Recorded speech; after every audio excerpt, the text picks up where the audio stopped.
اظہر سے ملنے کی تمام کوششیں بے سود تھیں. وہ اس کے ہاتھ آ کے نہیں دے رہا تھا, فون نہیں سنتا تھا. اس نے PCO سے فون کیا اور چھوڑتے ہی بولی, مجھ سے ایک بار مل لیں اظہر, خدا کے لیے بس ایک بار. آپ گھر نہ آئیے گا, آپ اسکول آ جائیں پلیز اظہر, میں بڑھ جاؤں گی. فون مت رکھیے اظہر, ہماری زندگی داؤ پر لگی ہے. ہماری زندگی ختم ہو چکی ہے, اس نے پہلی بار جواب دیا تھا. نہیں نہیں, آپ میری بات تو سنیں. اگر آپ نہ آئے تو میں آ جاتی ہوں آپ کے پاس اظہر, آپ جگہ بتائیے, میری کوئی نہیں سنتا. بھائی اتنی دور, آپ خود پریشان. وہ آئیں گی, تایا بستر پر پڑے ہیں, میں کس سے کہوں. رونے سے تمکنت کی آواز بیٹھ گئی تھی. یہاں فون مت کرنا تمکنت دوبارہ کبھی. میں آپ کے دفتر آ جاؤں گی, آپ مجھ پر ایسے ظلم نہیں. وہ اس کی بات کاٹ کر رو پڑی اور اس کی تیزی اظہر کے وجود کو دیکھتے کولوں پر ڈال گئی. او آئی سی, یہی تو بات ہے. جانتا ہوں الفت بیگ کی بہن دفتروں چوراہوں تک آ سکتی ہے, ہونا اسی الفت کی بہن. متزلزل تھا میں, تمہارے اس پلان نے ذہن کلیئر کر دیا. وہ دانت پیس کر زہر خون بولا, مگر دیکھ لو بی بی, ایک دفتر آنے والی کو کیا ملا, تم بھی آ کر دیکھ لو, کر لو شوق پورا. وہ چبا چبا کر بولا اور ریسیور پٹک دیا. وہ درمیان میں روتے ہوئے تڑپ تڑپ کر اظہر میری بات تو سنے پکارتی رہی. نہیں اظہر, میری بات تو سنے, آئی ایم سوری, میرا وہ مطلب نہیں اظہر. وہ نڈھال ہو کر ڈھہ گئی تھی. آپا کے ہاں چاند روز میں بچے کی پیدائش متوقع تھی اور تمکنت کا معصوم دل لرز رہا تھا. وہ کہاں جاتی, کس سے کہتی. تائی امی کو چپ لگ گئی تھی اور تایا فیروز پہ ایک دنیا سے منہ چھپائے بستر پر. گھر میں موت کا سناٹا تھا, موت سے پہلے کا, موت کے بعد کا. Next article. عدت کاٹ کر چلی جاؤں گی, اس نے ماں کے کوسنوں کے جواب میں مزے سے کہا تھا. اس کے پرس میں خوب نوٹ تھے, اپنے ساتھی اور افضل سعید کی جانب سے مہر کی رقم اور زیور. نہ جانے وہ کس بے حس مٹی سے بنائی گئی تھی. اس صبح کے منظر کو قصدن دہرا دیکھتی اور ان بھائیوں کے چہرے یاد کر کے ہز اٹھاتی. اسے بچے یاد نہیں آتے تھے. وہ FM ریڈیو کان سے جوڑے چھت پر نیم دراز رہتی. بھوک لگنے پر خود ہی پکا لیتی, کبھی پکے پکائے پر آ بیٹھتی, باہر سے سموسے رول منگواتی. اس کی بلا سے کہ کس کس کی زندگی آخری ہچکیاں لے رہی ہے. اور تمکنت کی خیر خواہ کوثر تھی. اس نے اسے مطمئن رہنے کا مشورہ دیا. صحیح وقت کا انتظار, افضل سعید کا نارمل زندگی کی طرف لوٹ جانا, اکمل کے پرسکون ہونے, الفت کی دہکائی آگ کے سرد ہونے کا. مگر اس دن اکمل کے جنونی رویے, بےہودہ فرمائش اور اس پر اثر کی کرائی جانے والی تشفیع, کوثر کے ہوش اڑ گئے. وہ ان دونوں کی محبت سے واقف تھی. وہ تمکنت کی فطرت آشنائی کی دعویدار بھی تھی. دوسری جانب اثر کا دھماکے دار فیصلہ, وہ ملک سے باہر جا رہا تھا. کیوں, کہاں, کب, کس لیے؟ ابھی چند روز پہلے تک وہ کوثر جیسی سہیلی نما بہن کو قائل کر رہا تھا کہ اب بہت ہو گئی ہے, رخصتی لی جائے, اور اب وہ تمکنت سے اسکول جا کر ملی, اسے اپنے گھر بلایا اور اظہر کو بھی بنا ارادہ ظاہر کیے بلوا لیا. اس کا خیال تھا وہ تمکنت سے بہت محبت کرتا ہے. اس کی مونی صورت دیکھ کر, اس کا سہما بکھرا نچڑا سراپا دیکھ کر پگھل جائے گا. تم بیوی ہو, کیسے بھی کر کے منا لینا, منت ترلے کر کے, رو پیٹ کر, لڑ کے, جھگڑ کے, لپٹ کے. اور مرد کا دل پگھلنا کیا مشکل ہے, اور جب عورت بھی دلدار ہو تو اسے روک لینا تمکنت. اور اظہر اس کی ایک جھلک پانے کے لیے گھنٹوں دھوپ میں جلتا تھا. اتنے دنوں بعد اس کو دیکھ سب بھول جائے گا. کوثر نے اسے اندر دکھیل چٹکی لگا دی, مگر یہ کوثر کی بھول تھی. اسے سب کچھ یاد آ گیا تھا, وہ سب کچھ جو تمکنت کی ان دونوں کی زندگی کو برباد کرنے والا تھا. وہ روتی رہی اور یقین دلاتی رہی کہ وہ دھندلی آنکھوں سے دھند بھرے آئینے میں اس کی صورت نہ دیکھے, ایک ہاتھ مارے تو چہرہ واضح ہو جائے.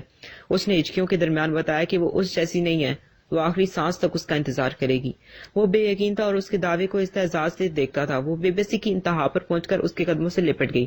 وہ ٹھوکر مار گیا. دروازہ باہر سے بند تھا. غصے نے اس کا دماغ آگ سے بھر دیا. اس کی ٹھوکر سے روشن دان کے پٹ بند ہو گئے. میں فیصلہ کر چکا ہوں کوثر, وہ حلق کے بل چلایا. کوثر باہر کھڑی کامتی رہی, اس کے پیروں میں دم نہیں تھا. ان اوچے ہتھکنڈوں سے تم کیا جیتنے آئی ہو؟ اس نے اس کا بازو دبوچا. غصائی نگاہوں سے اسے دیکھنے لگی. مرد و عورت تنہا ہو تو تیسرا شیطان ہوتا ہے, لیکن وہ میاں بیوی تھے. یہاں شیطان کا کیا نام؟ یہ خام خیالی ہے کہ میاں بیوی کے درمیان شیطان نہیں آتا. آتا ہے, سر کے بل آتا ہے, بلکہ اس کا سب سے پسندیدہ درمیان یہی ہے. اظہر سوچنے سمجھنے کی صلاحیت کھو چکا تھا اور اس کے بولنے کی صلاحیت پر شیطان کا قبضہ ہو گیا تھا. میں جا رہا ہوں ہمیشہ کے لیے, آ گئی تمہارے ناسوں کی سمجھ. بے فکر رہو, تم نام مراد چھوڑ کر نہیں جاؤں گا. تمکنت کے آنسو رک گئے. وہ ناسمجھی کے عالم میں اظہر کا چہرہ دیکھ رہی تھی. تم لوگ جو کاٹنے والی تھوڑی ہو, کرنا انجوائے لائف. تمہارا مسئلہ حل کر کے جاؤں گا. ناانصافی کیوں بھائی, میں تمہیں آزاد کرتا ہوں اس رشتے سے. مزے سے نیا راستہ بنانا, آگے ایک لفظ بھی مت بولنا. تمکنت نے روتے ہوئے ہاتھ جوڑ دیے تھے. محترم چہرہ, سوجی ہوئی آنکھیں, روتی ہوئی, بلکتی ہوئی. اس کے دل کو کچھ ہوا تھا. وہ ایک دم خاموش ہو گیا. شیطان کامیاب ہو گیا تھا۔ تمکنت تیورا کے نیچے اظہر کی دھاڑ نے کوثر کو کنڈی کھولنے پر مجبور کر دیا۔ اچھا کیا تم نے، مجھے تو دھیان ہی نہ رہا۔ اتنے فون اور ترلے منتیں کس لیے کر رہی تھی؟ حل کر دیا میں نے اس کا مسئلہ، اب اجازت ہے۔ شکر دل پہ کوئی بوجھ لے کر نہیں جا رہا۔ وہ باہر نکل گیا۔ کوثر کی سمجھ میں نہ آیا۔ Next article. 13 سالوں کی 4745 راتوں کو اسے ایک رات میں سوچ لینا کتنا عجیب لگتا تھا۔ اذیت کا ہر پل 1000 سال جتنا طویل ہوتا ہے، تو اس طرح تو شاید وہ اس وقت سے اذیت جھیل رہی تھی جب یہ دنیا تخلیق کی گئی تھی، اور ابھی بھی خاتمے کی کوئی امید نہیں۔ وہ پاگل پن کہہ رہی تھی، ایک ضد کے پیچھے زندگی برباد۔ اس نے عدالت سے رجوع کیا نہیں کیا؟ وہ اب تک اس نام نہاد رشتے کو کیوں نبھا رہی تھی؟ ایسے سوالات کی اس کے پاس کوئی جواب نہیں تھے۔ وہ جواب میں کیا کہتی؟ یہ انا نہیں تھی، اس نے کوئی مقابلہ نہیں کیا تھا اور نہ ہی کوئی چیلنج قبول کیا تھا، نہ رشتے کی ڈور ٹوٹی تھی۔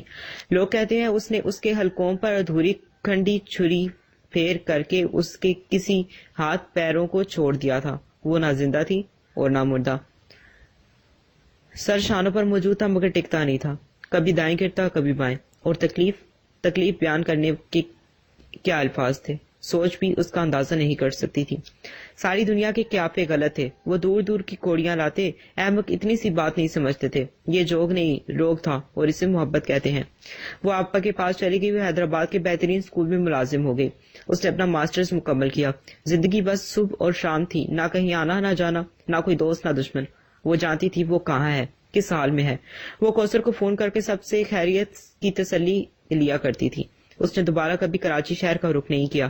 یہاں وہ سڑکیں تھیں جن پر وہ اس کو ہوا میں اڑائے پھرتا تھا، وہ بلند عمارتیں جن کی وہ یوں ہی خام خواہ گردن اٹھا کر منزلیں گنا کرتے تھے، اور وہ سمندر اور ساحل جو قدموں کے نشانوں کو خود پر پل بھر کے لیے ہی ٹہرنے نہ دیتا تھا۔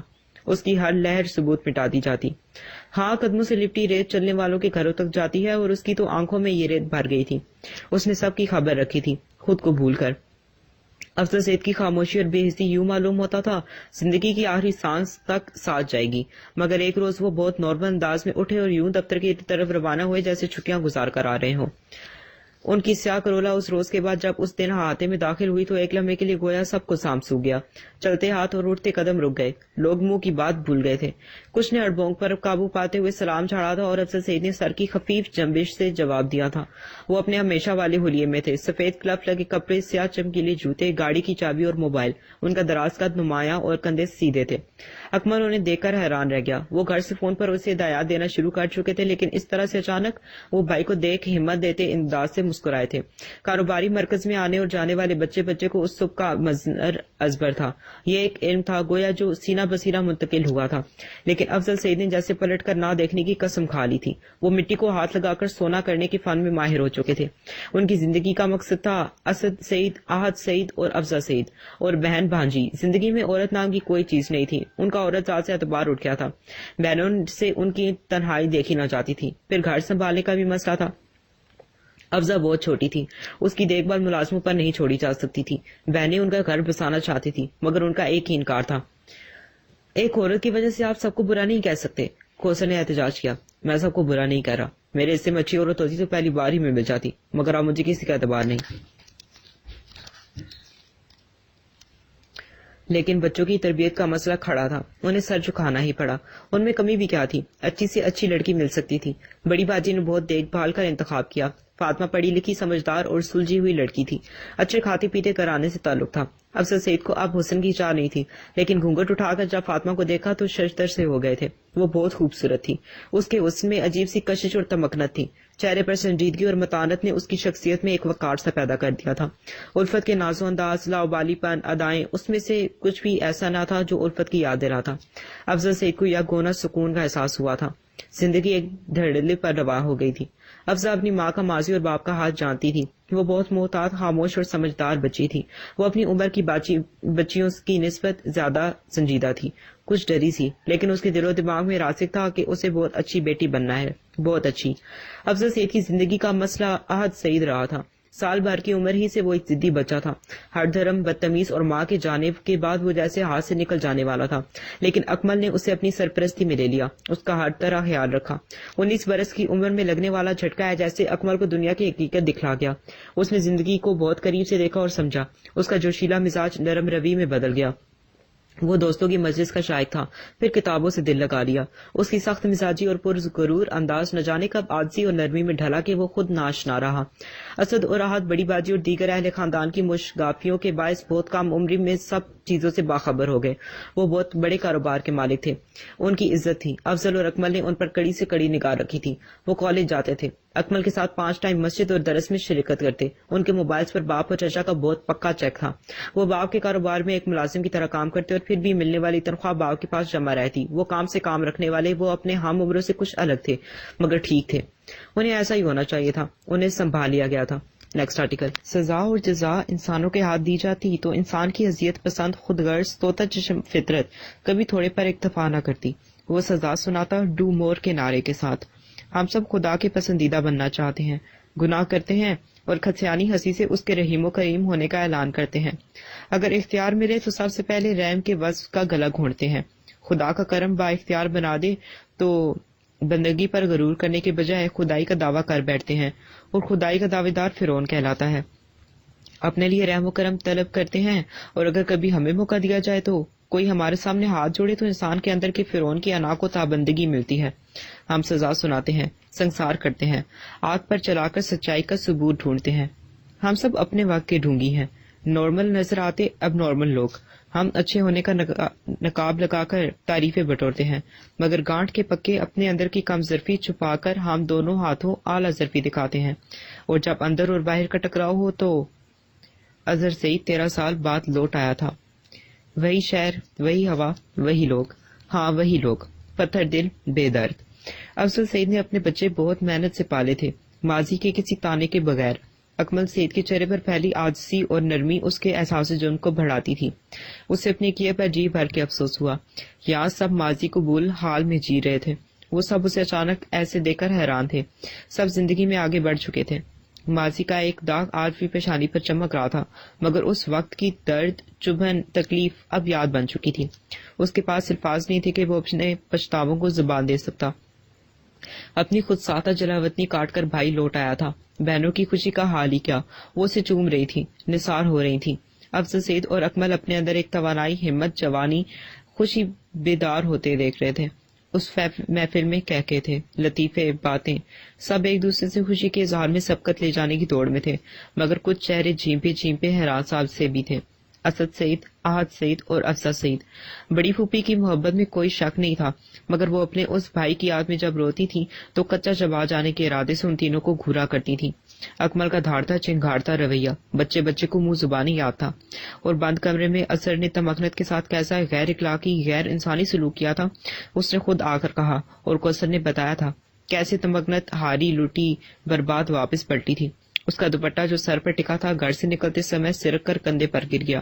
وہ چلتی نہیں تھی، گھسٹتی تھی۔ اس کی آنسوں سے لبریز آنکھیں کوثر کو کبھی نہیں بھولی تھی۔